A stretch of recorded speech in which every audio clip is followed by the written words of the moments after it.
बऱ्याच वर्षांपूर्वी मी दिल्लीला एका मित्राच्या घरी आम्ही गेलो होतो. छोटीशी पार्टी टाईप होतं आणि त्याच वेळेस एक गुगल नावाचं पुस्तक जे तुम्हाला कुठल्याही बुक स्टँडवर आजही मिळेल, ते गुगलमध्ये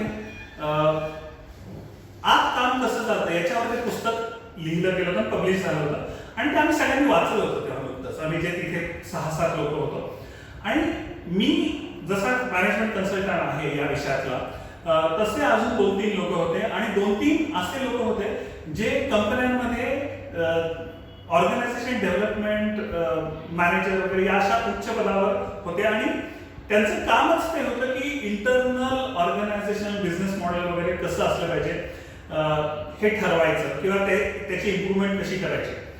तर आम्ही सगळेच जण त्या गुगल या पुस्तक वाचून खूप इम्प्रेस झालो होतो आणि आमची त्याच्यावर चर्चा चालू होती.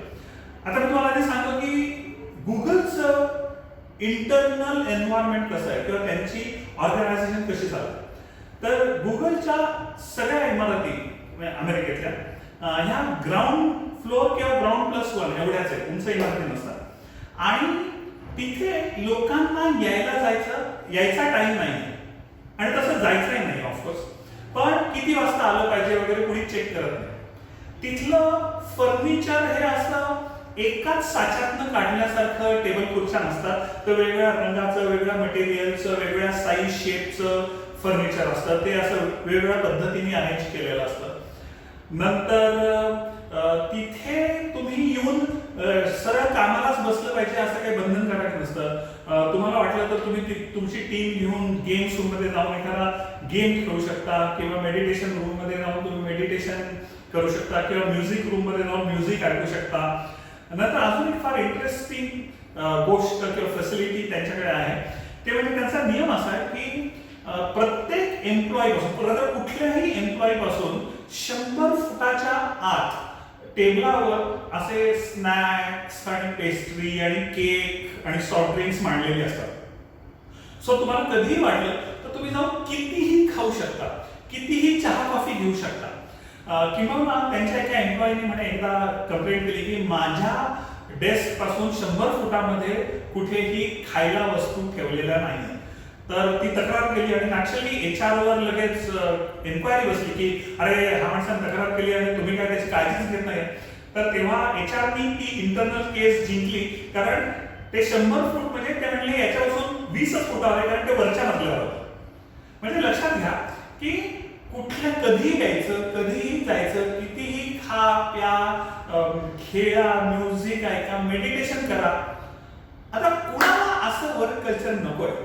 तुम्ही म्हणाल की आणि असं वर्क कल्चर करून हे लोक करतात काय, पण एखाद्या कर्मचाऱ्याच्या दृष्टीने ही किती आल्हाददायक आणि आनंदाची बातमी आहे की असं वर्किंग एन्व्हायरमेंट आहे. तर आणि त्यातले माझे जे काही मित्र होते ते इंडियन IT कंपन्यांमध्ये होते, जसं इन्फोसिस, विप्रो, TCS वगैरे. तर ते म्हणले आणि बघा आमच्याकडे इतक्या वाजता आलंच पाहिजे, किती वाजता जायचं याचा काही नियम म्हणजे सकाळी वेळेत यायचं आणि संध्याकाळी उशिरा जायचं, सॅटर्डेला काम करायचं, कधी कधी संडेला पण काम करायचं, इतकंच चहा प्यायचा, तितकीच कॉफी प्यायची, हे ब्रेक घ्यायचा नाही, वर्षाचं बजेट असतं तुमच्या टीमसाठी, तुम्ही किती खर्च करू शकता, ट्रान्सपोर्टचे पैसे पगारातच मोजले जातात वगैरे, अशी नुसतं कुरबुरी चालल्या होत्या. आणि आम्ही म्हटलं बरोबर आहे, ते लोक अमेरिकन लोक कसा विचार करतात आणि आपली लोक कसा विचार करतात वगैरे वगैरे, असं सगळं खूप तक्रार झाली. तर माझा एक सिनियर मित्र आणि friend philosopher and guide Sanjeev Bhambare ते बाजूलाच बसलं होतं आणि तर ते मात्र एकदम गंभीर होते आणि ते काय बोलले नाही. तर मग आम्ही त्यांच्याकडे वळलो सगळेजण. आम्ही म्हटलं काय संजीव, तुला काय वाटतं की हे बरोबर आहे का चूक आहे. तर तेव्हा त्याने जे काय सांगितलं ते आता मी सांगणार आहे, पण तुम्ही लक्षात होतं काय का. तो म्हणला कारण हे सगळे जे डिसिजन असतात कंपनीमध्ये आतमध्ये काय चालतं किंवा कसं वागलं पाहिजे, कोणते नियम असतात, कशा टाईपचे कर्मचारी घ्यायचे, त्यांना किती फॅसिलिटी द्यायच्या, त्यांच्याकडनं कसं काम करून घ्यायचं किंवा त्यांना कसं वागवायचं, हे सगळे निर्णय हे तुमच्या बिझनेस मॉडेलवर अवलंबून असतात. आम्ही म्हटलं म्हणजे काय, तर त्याचं असं आहे की गुगलचं बिझनेस मॉडेल काय. आता तुम्ही गुगल बद्दल काहीतरी माहिती असेल तुम्हाला, तुम्ही गुगलवर खूप सर्च केला असेल, पण गुगलचं बिझनेस मॉडेल काय. तर गुगलमध्ये असं असतं की समजा मला एका पर्टिक्युलर कामासाठी नेमले की बाबा तू एक ना नवीन ऍप तयार करून द्या. मग ते सांग की बाबा तू माणसं निवड, म्हणजे आमच्याकडे ही 15-20 माणसं आहेत, त्यातनं तुला पाहिजे ती 5 माणसं घे आणि तुम्ही साधारण 6 महिन्यामध्ये हे ऍप तयार करून दिलं पाहिजे. पण तरीही तुम्हाला माहिती हे क्रिएटिव्ह काम असतं. तर ते ऍप बनवण्यासाठी मला 6 महिने लागतील, 1 वर्ष लागेल, 2 वर्ष लागेल, तरीही गुगल पेशंटली का थांबतं? कारण एकदा ते ऍप तयार झालं आणि त्यांनी गुगलवर ते लोड केलं तर कदाचित त्यातनं अब्जावधी डॉलर्स पण मिळू शकतात. अशा प्रयत्नांमध्ये असे 100 प्रयत्न असतील, 100 वेगवेगळे ऍप असतील, तर त्यातली कदाचित 90 ऍप मध्ये तुम्हाला एक पैसाही मिळत नाही. पण जी 10 ऍप असतात त्यातनं कदाचित अब्जावधी डॉलर मिळून जातात. म्हणजे गुगलला तुम्ही 8 तास काम करता किंवा 12 तास काम करता याच्याशी काहीही घेणं नाही. त्यांना काय हवं असतं तर आम्हाला लोकांना तर असा प्रॉब्लेम आहे तो सोडवण्यासाठी तुम्ही असा ऍप तयार करू शकता का नाही. तुम्ही जर ते तयार करू शकला तर तुम्हाला पगार व्यतिरिक्तही ते भरपूर इन्सेंटिव्ह वगैरे देतात. ज्यामुळे तुम्ही त्या स्टोरी ऐकल्या असेल की त्याला इतका लाख डॉलर पगार आहे, त्यांनी इतके कोटी रुपये कमावले. याचे कारण असं असतं की त्यांच्या टीमनी असं काहीतरी फॅसिलिटी, टेक्नॉलॉजी, ऍप तयार केले की ज्याचा गुगलनी वापर करून भरपूर पैसे कमावले. त्यामुळे तुम्ही रविवारी काम करता का नाही किंवा सोमवारी किती वेळ काम करता याला गुगलला काही प्रॉब्लेम नाही. त्यांना एवढंच हवंय भले तुम्ही 2 तास काम करा पण मला ते ऍप बनवून द्या की ज्याच्यामुळे मी पुढे लक्षावधी, कोट्यावधी, अब्जावधी डॉलर कमावणार. या उलट टीसीएस, विप्रो, इन्फोसिस किंवा तमाम भारतीय कंपन्यांचं बिझनेस मॉडेल काय तर इतर कंपन्यांना जे टेक्नॉलॉजी प्रॉब्लेम पडलेले असतात ते सोडवण्याचं, त्याचं सॉफ्टवेअर लिहिण्याचं काम ते $10 पर आवर, म्हणजे $10 दर तासाला या रेटनी त्यांनी सर्व टीसीएसला दिलं.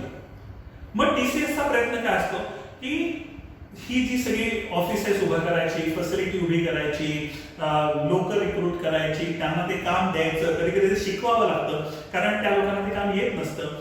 तर हे सगळं करून हे सगळं $5-6 मध्येच कसं बसेल याच्यावर त्यांचा फोकस असतो. त्यामुळे ते मग त्यांचा सगळा फोकस हा कॉस्ट कटिंगवर असतो. त्यामुळे मग ते सांगतात की बाबा एम्प्लॉईचा ट्रान्सपोर्ट इतक्याच पैशात झाला पाहिजे, इमारतीचं एसीचं बिल कमी आलं पाहिजे, या माणसांना जरी 8 तासाचा कामाचा वेळ असला तरी त्यांनी थोडं थांबून ते काम कंप्लीट करा किंवा प्रोडक्टिव्हिटी वाढवा, स्वतःला ट्रेन करून तुम्ही तुमचं कार्यक्षमता वाढवा, किंवा यांचं चहा कॉफीची कॉस्ट कट करा, याची कॉस्ट कमी करा, कारण शेवटी मला मिळणारी रक्कम लिमिटेड आहे. या उलट गुगलला अनलिमिटेड पैसे मिळतात, त्यामुळे ते अनलिमिटेड पैसे देऊ शकतात. टीसीएस, विप्रो, तमाम इंडियन कंपन्यांना लिमिटेड पैसे मिळतात, त्यांना किती पैसे मिळणार हे आधीच ठरलेलं असतं. मला जर $100 टोटल या प्रोजेक्टवर मिळणार असेल तर माझा प्रयत्न राहील की मी $50, $60, $70 मध्येच हे काम उरकेल तर मला प्रॉफिट. म्हणजे कंपन्या जसं वागतात, त्यांच्या पॉलिसीज, नियम, लोकांना कसं वागवतील, वेंडरला पेमेंट कसं करतील, फायनान्स मॅनेजमेंट कसं करतात, हे सगळं बिझनेस मॉडेलवर. आता बिझनेस मॉडेल म्हणजे काय तर एखादा उद्योग मार्केटमध्ये स्वतःचा माल विकून पैसे कसे मिळवतो आणि मिळवलेले पैसे तो माल तयार करण्यासाठी कसा खर्च करतो याचं एक गणित असं म्हणतात. प्रत्येक कंपनीला मोठं व्हायचं असेल तर त्यांना स्वतःचं बिझनेस मॉडेल काय आहे हे आधी माहिती पाहिजे. त्याच्यात ते इफिशियंट होण्यासाठी काय केलं पाहिजे याच्यावर काम केलं पाहिजे. आणि हे जर माहिती नसेल तर माहिती करून घेतलं पाहिजे. त्यामुळे तुम्हाला जर तुमचं बिझनेस मॉडेल माहिती नसेल तर पहिलं तुम्ही तुमच्या धंद्याकडे बघा आणि माहिती करून घ्या की माझं बिझनेस मॉडेल नेमकं काय आहे आणि त्यात मी काय केलं तर मी वेगाने पुढे जाईल, काय केलं तर मी कॉस्ट कमी करू शकतो, किंवा मी काय केलं, कोणती स्ट्रॅटेजी वापरली तर माझी प्रॉफिटेबिलिटी वाढू शकते. धन्यवाद.